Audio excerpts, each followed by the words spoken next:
कि फड़ियां नूं छड्ड के ते उड़दियां मगर लगन वाले कदी भी कामयाब नहीं होए। वो फड़ियां भी उन्होंने हथों निकल जांदियां ने। अस्सलाम वालेकुम जनाब, की हाल है? ठीक ठाक हो दोस्तों? सियाणे कहंदे आ कि जिहड़े बंदे फड़ियां नूं छड्ड के ते उड़दियां मगर लगदे ने ना, हमेशा वो जलील ही होंदे ने। हमेशा उन्हां कोल जो कुछ होंदा है हथों भी गवा बैंदे ने। दोस्तों अज दा तुहानूं एक वाक़या ऐसा सुनावांगा जिहड़ा कि साडे कोल एक ड्राइवर भरा सी, लाहौर दा सी, और वो चंगी भली कमाई कर रहा सी पाकिस्तान रह के। लेकिन उन्होंने बाहर जाण दा दोस्तों बड़ा ज़्यादा शौक चढ़िया होया सी। लोकां दीयां गल्लां दे विच लग गया, लेकिन हुण बाहर जाके इन्ना तंग है कि हुण कहंदा काश कि कदी मैं पाकिस्तान दे विच रह के ही गड्डी चलाई जांदा। गड्डी चलांदा सी, गड्डी उहदे कोल हैगी सी दोस्तों मिट्सुबिशी टाइप, 12-13 लाख रुपए की सिर्फ गड्डी सी, लेकिन कमाई शायद उहदे नाल भी दुगनी करदा सी। दोस्तों होया कुछ इस तरह, लाहौर दा ड्राइवर सी, मिट्सुबिशी उहदे कोल गड्डी सी।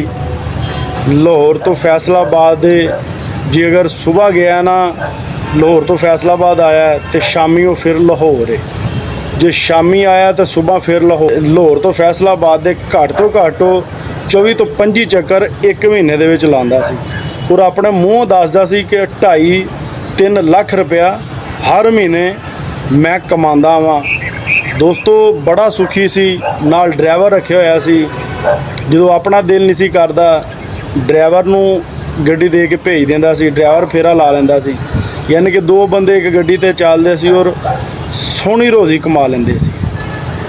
लेकिन दोस्तों जिहड़ा वो कहंदे ने कि मछली जिहड़ी है ना, वो पत्थर चट के ही वापस आंदी है। जिहड़ी चीज़ दा एक बारी इंसान नूं शौक लगा होवे ना, वो पूरा करके ही वो वापस आंदा है, चाहे उन्होंने नफ़ा होवे या नुकसान होवे। दोस्तों सऊदी अरब गया, सब तो पहले कि किन्नियां ही ट्राइयां देण दे बावजूद उहदा लाइसेंस ही नहीं बन रहा, दर बदर जलील हो रहा है। पहले वीज़े दे पैसे लाए, फिर लाइसेंस ते पैसे लाए।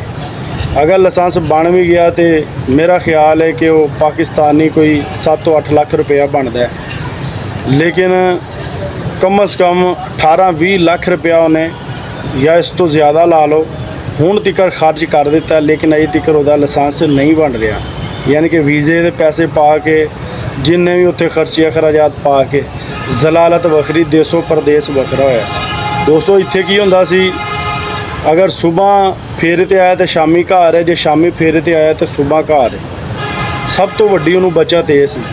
हुण वो अपने बाल बच्चे तो भी दूर है, हुण वो अपने माँ प्यो तो भी दूर है, रिश्तेदारों तो भी दूर है, यारां दोस्तां तो भी दूर है, तो अजे तिकर वो अपने मकसद दे विच कामयाब नहीं हो रहा। दोस्तों हमेशा इंसान नूं कदम सोच समझ के चुकना चाहिए, ना कि जल्दबाजी दे विच ऐसा फैसला कर लवे जिहदे विच बाद दे विच उहनूं सारी जिंदगी पछताना पवे अपने फैसले दे उत्ते। दोस्तों यह गल दस्सण दा मकसद सिर्फ ये वे कि जिहड़े साडे भरा पाकिस्तान दे विच रह के ड्राइवरी करदे ने, अपनी गड्डी उन्हां कोल ते ओह कोई 2-2.5 लाख रुपया महीने का कमा लैंदे ने, लेकिन उन्हां नूं बाहर जाण दा शौक चढ़िया होया। लोकां दीयां गल्लां दे विच आके सुन के कि बाहर पता नहीं किहड़ी नहर वग रही है डॉलरां दी, जिहदे विचों तुसीं भी बाल्टियां भर लैणियां ने।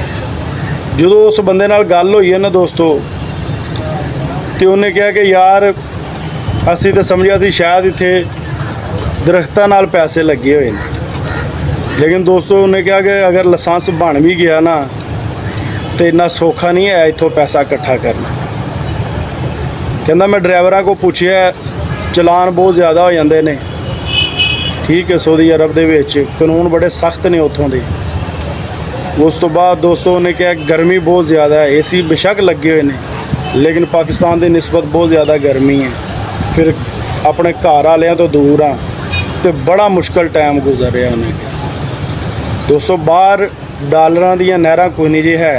अगर पाकिस्तान दे विच रह के तुसीं कोई 2-2.5 लाख रुपया गड्डी चला के कमा रहे हो, फिर अल्लाह दा शुक्र अदा करो ਤੇ ਆਪਣੇ ਕੰਮ ਨੂੰ ਛੱਡ ਕੇ ਤੇ ਦੋਸਤੋ ਦੂਸਰੇ ਵੱਲ ਕਿਸੇ ਵੱਲ ਵੇਖ ਕੇ, ਜਿਹਨੂੰ ਕੋਈ 10-20 ਸਾਲ ਹੋ ਗਏ ਨੇ, ਪਤਾ ਨਹੀਂ ਕਿੰਨੀ ਕੁ ਮਿਹਨਤ ਕੋਈ ਕੀਤੀ ਹੋਣੀ ਉਹਨੇ ਐਡਜਸਟ ਹੋਣ ਵਾਸਤੇ, ਉਹਦੇ ਵੱਲ ਦੇਖ ਕੇ ਤੇ ਦੋਸਤ ਤੁਸੀਂ ਆਪਣੇ ਲੱਗੇ ਕੰਮ ਨੂੰ ਨਾ ਛੱਡੋ। ਉਹ ਕਹਿੰਦੇ ਨੇ ਕਿ ਸੂਰਜ ਚੜ੍ਹਿਆ ਹੋਇਆ ਤੇ ਸਾਰੇ ਹੀ ਦੇਖ ਲੈਂਦੇ ਨੇ, ਲੇਕਿਨ ਇਹ ਨਹੀਂ ਦੇਖਦੇ ਕਿ ਉਹ ਕਿੰਨੇ ਵਕਤਾਂ ਨਾਲ ਚੜ੍ਹਿਆ। ਠੀਕ ਹੈ, ਅੱਜ ਅਗਰ ਕੋਈ ਬੰਦਾ ਬਾਹਰ ਜਾ ਕੇ ਡਰਾਈਵਰੀ ਕਰ ਰਿਹਾ, ਕਾਮਯਾਬ ਹੈ, ਉਹਦੇ ਕੋਲ ਬਾਹਰ ਗੱਡੀਆਂ ਨੇ, ਤੇ ਸਾਨੂੰ ਇਹ ਨਹੀਂ ਪਤਾ ਕਿ ਉਹਦੀ ਕਾਮਯਾਬੀ ਦੇ ਪਿੱਛੇ ਉਹਦੀ ਸਟਰਗਲ ਕਿੰਨੀ, ਕਿ ਉਹਨੇ ਮਾਰ ਕਿੰਨੀ ਖਾਧੀ ਹੈ, ਉਹਨੇ ਕਿੰਨੀਆਂ ਕੁ ਤਕਲੀਫਾਂ ਤੋਂ ਗੁਜ਼ਰਿਆ। ਇਸ ਵਜ੍ਹਾ ਤੋਂ ਦੋਸਤੋ, ਅਗਰ ਤੁਸੀਂ ਜ਼ਲੀਲ ਨਹੀਂ ਹੋਣਾ ਚਾਹੁੰਦੇ, ਆਪਣੇ ਬਾਲ ਬੱਚਿਆਂ ਨੂੰ ਜ਼ਲੀਲ ਨਹੀਂ ਕਰਨਾ ਚਾਹੁੰਦੇ, ਆਪਣੇ ਆਪ ਨੂੰ ਅਜ਼ੀਅਤ ਨਹੀਂ ਦੇਣਾ ਚਾਹੁੰਦੇ, ਤੇ ਫਿਰ ਤੁਹਾਡਾ ਜਿਹੜਾ ਕੰਮ ਚੱਲ ਰਿਹਾ ਉਹਦੇ ਵਿੱਚ ਬਿਹਤਰੀ ਲਿਆਓ, ਨਾ ਕਿ ਦੂਸਰਿਆਂ ਵੱਲ ਵੇਖ ਕੇ ਦੂਸਰਿਆਂ ਦੀਆਂ ਗੱਲਾਂ ਦੇ ਵਿੱਚ ਆ ਕੇ ਤੇ ਆਪਣਾ ਲੱਗਿਆ ਕੰਮ ਵੀ ਛੱਡ ਦਿਓ। ਮੈਂ ਇੱਕ ਵਾਰੀ ਫਿਰ ਕਹਾਂਗਾ ਕਿ ਫੜੀਆਂ ਨੂੰ ਛੱਡ ਕੇ ਤੇ ਉੱਡਦੀਆਂ ਮਗਰ ਲੱਗਣ ਵਾਲੇ ਕਦੇ ਵੀ ਕਾਮਯਾਬ ਨਹੀਂ ਹੋਏ, ਉਹ ਫੜੀਆਂ ਵੀ ਉਹਨਾਂ ਦੇ ਹੱਥੋਂ ਨਿਕਲ ਜਾਂਦੀਆਂ ਨੇ। ਆਹ ਸੀ ਸਾਡੀ ਅੱਜ ਦੀ ਵੀਡੀਓ। ਸਾਨੂੰ ਦਿਓ ਇਜਾਜ਼ਤ। ਅੱਲਾ ਹਾਫਿਜ਼।